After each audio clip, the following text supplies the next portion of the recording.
Assalamualaikum warahmatullahi wabarakatuh. Di video kali ini kita masih membahas mengenai kerajinan tekstil.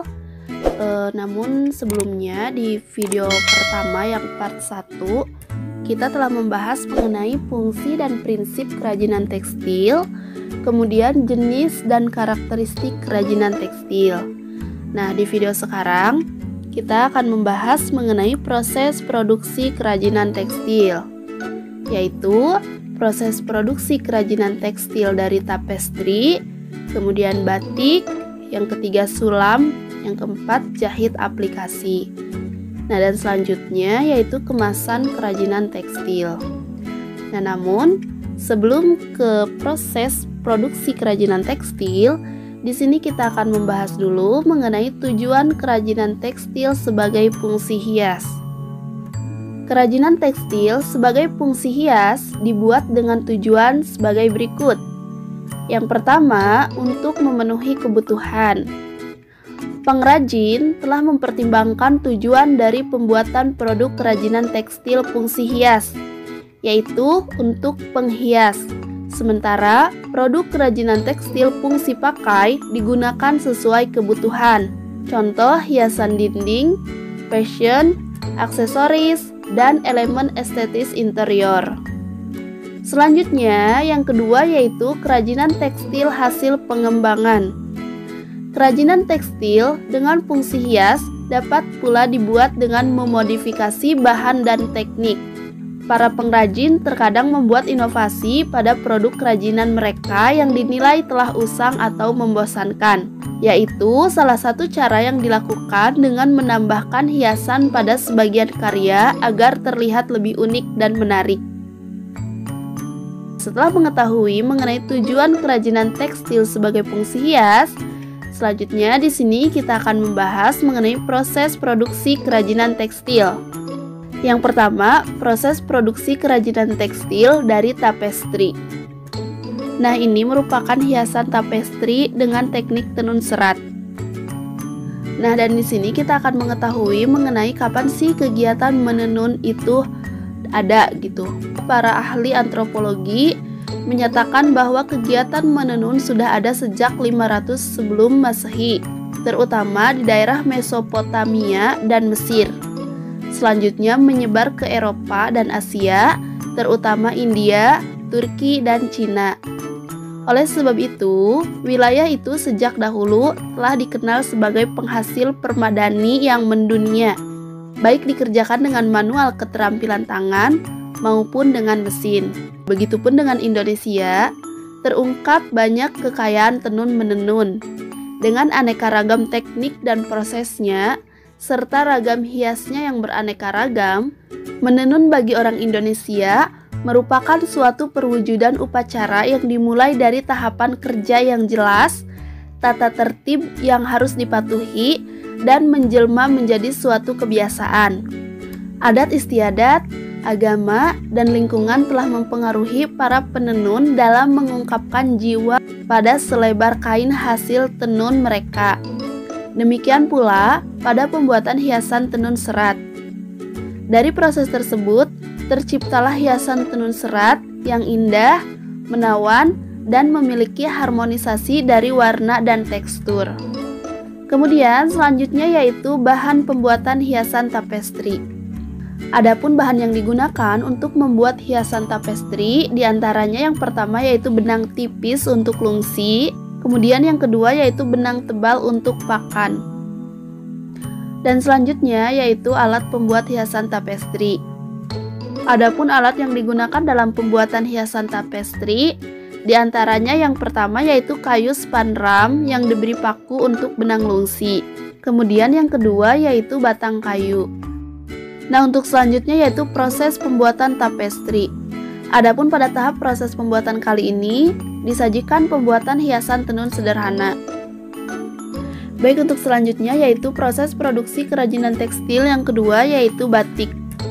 Sejak masa lalu, Indonesia telah menggunakan produk batik sebagai alat memenuhi kebutuhan hidup sehari-hari, mulai dari pakaian hingga kebutuhan ritual budaya. Teknik membatik merupakan media yang dapat mempresentasikan bentuk yang lebih lentur, rinci, rajin, tapi juga mudah. Teknik batik tepat untuk mempresentasikan bentuk-bentuk flora, fauna, serta sifat-sifat bentuk rumit lainnya. Pada batik, terdapat ragam hias yang beraneka rupa. Ragam hias batik merupakan ekspresi yang menyatakan keadaan diri dan lingkungan penciptanya. Ragam hias diciptakan atas dasar imajinasi perorangan ataupun kelompok. Hampir secara keseluruhan, ragam hias batik dapat menceritakan tujuan atau harapan perorangan atau kelompok tadi.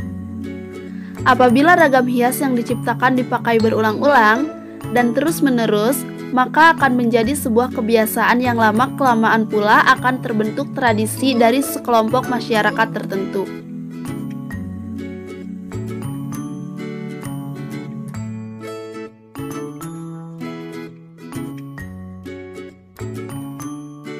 Adapun berdasarkan perkembangannya, ragam hias batik sangat dipengaruhi oleh budaya luar sehingga dihasilkan corak batik yang beraneka ragam. Berdasarkan wilayah penyebaran motif pada kain batik dan dilihat juga dari periode perkembangan batik di Indonesia, batik dapat dibagi menjadi dua, yaitu batik pedalaman atau sering disebut dengan klasik dan batik pesisir. Dan untuk selanjutnya yaitu bahan produk batik. Adapun bahan utama yang digunakan dalam membatik adalah kain katun putih, malam, dan zat pewarna sintetis atau alami. Baik, untuk pembahasannya, yang pertama yaitu kain putih. Kain putih yang biasa digunakan adalah kain primisia, kain prima, kain merses, kain sutra, dan katun dobi. Kain katun lebih mudah menyerap zat warna dengan baik dibanding jenis polyester. Lilin yang biasa disebut malam ialah bahan yang dipergunakan untuk membatik. Sebelum digunakan, lilin atau malam harus dicairkan terlebih dahulu dengan cara dipanaskan di atas kompor. Malam yang dipergunakan untuk membatik berbeda dengan malam atau lilin biasa. Malam untuk membatik bersifat cepat menyerap. Pada kain tidak mudah copot saat pencelupan, tetapi dapat dengan mudah lepas ketika proses pelorotan. Lilin malam dalam proses pembuatan batik tulis berfungsi untuk merintang warna agar tidak masuk ke dalam serat kain di bagian yang tidak dikehendaki. Adapun bagian yang akan diwarnai dibiarkan tidak ditutupi malam. Kemudian yang ketiga yaitu zat warna batik. Pewarna batik terdapat dua jenis, yaitu pewarna sintetis dan pewarna alami. Pewarna sintetis berbentuk serbuk. Penggunaannya harus dilarutkan air terlebih dahulu. Pewarna sintetis untuk batik terdiri dari naptol, indigosol, reaktif, dan frozen. Sedangkan pewarna alami berbentuk padat yang direbus dalam beberapa jam hingga menghasilkan ekstrak zat warna alamnya. Adapun pewarna alami diantaranya kayu secang, kulit manggis, daun indigo, dan jelawe. Selanjutnya yaitu alat produksi batik. Peralatan batik terdiri dari berbagai macam, namun yang utama adalah kompor, wajan, dan canting. Nah, untuk selanjutnya yaitu proses pembuatan batik. Dalam proses pembuatan batik dikenal ada 3 teknik, yaitu teknik cap, teknik tulis, serta teknik campuran cap dan tulis. Nah, adapun proses pembatikan pada pembuatan batik tulis dapat diuraikan sebagai berikut. Yang pertama yaitu nganji. Pemberian kanji setelah kain dicuci. Kegiatan pemberian kanji dapat dilakukan sesuai keinginan dan kebiasaan. Kemudian yang kedua yaitu ngemplong. Penghalusan permukaan kain dengan cara dipukul-pukul menggunakan alat pemukul dari kayu agar kain tidak kaku dan mudah menyerap malam dan warna. Kemudian yang ketiga yaitu ngungging, yaitu membuat pola di atas kertas.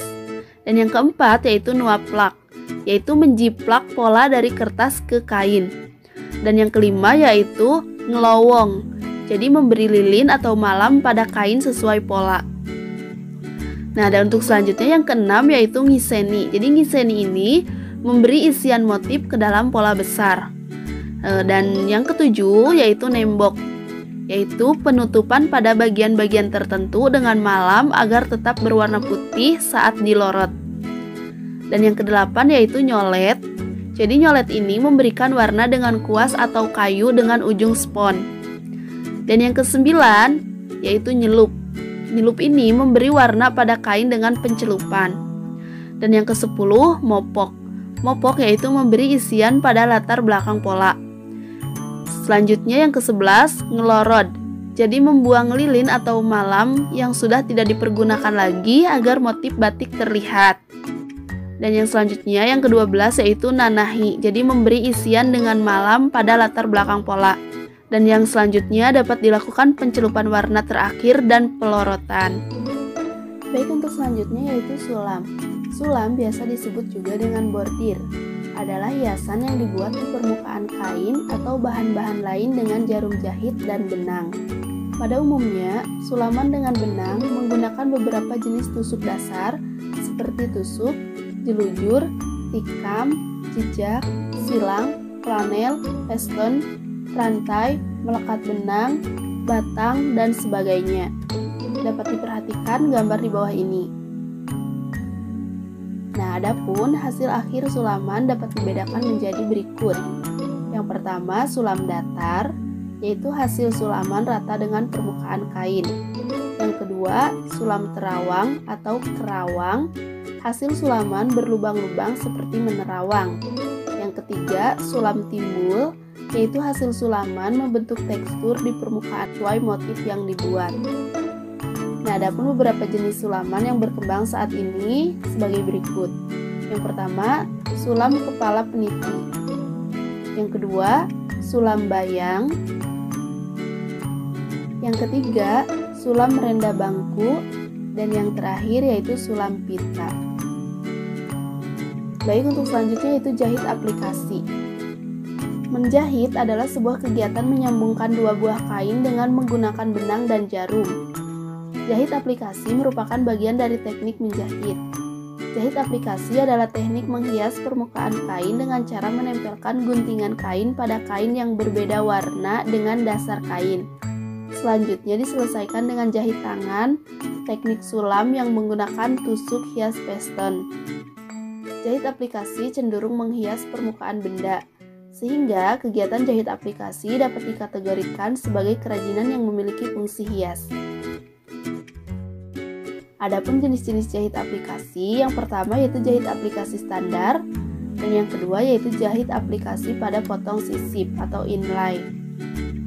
Kemudian yang ketiga yaitu jahit aplikasi pada potong motif, yang keempat jahit aplikasi pada lipat potong, dan yang kelima yaitu jahit aplikasi pengisian. Adapun alat produksi jahit aplikasi, yang pertama yaitu jarum jahit tangan dan jarum sulam, yang kedua gunting, yang ketiga jarum pentul dan bantalan jarum, yang keempat tudung jari dan alat pemasuk benang, yang kelima pemidangan, yang keenam pensil atau kapur jahit, yang ketujuh cukil atau pendedel jahitan, yang kedelapan setrika. Dan adapun bahan produksi jahit aplikasi, yang pertama yaitu benang jahit atau benang sulam, yang kedua kain bermotif atau polos dan kain pel. Selanjutnya proses pembuatan jahit aplikasi. Dapat dilihat pada gambar di bawah ini. Dan untuk selanjutnya yaitu kemasan produk kerajinan tekstil. Kemasan merupakan sentuhan akhir dari sebuah proses. Pada karya modifikasi kerajinan dari limbah organik, yang perlu diperhatikan adalah ukuran dari karya. Tidak semua karya kerajinan dapat dibuat kemasan. Terkadang karena ukurannya sangat besar, karya tidak bisa dibuat kemasan. Oleh sebab itu, kemasan dapat dilakukan pada karya-karya yang berukuran kecil hingga sedang, yang mudah dibawa. Nah, mungkin cukup sekian di video kali ini. Terima kasih yang sudah nonton. Assalamualaikum warahmatullahi wabarakatuh.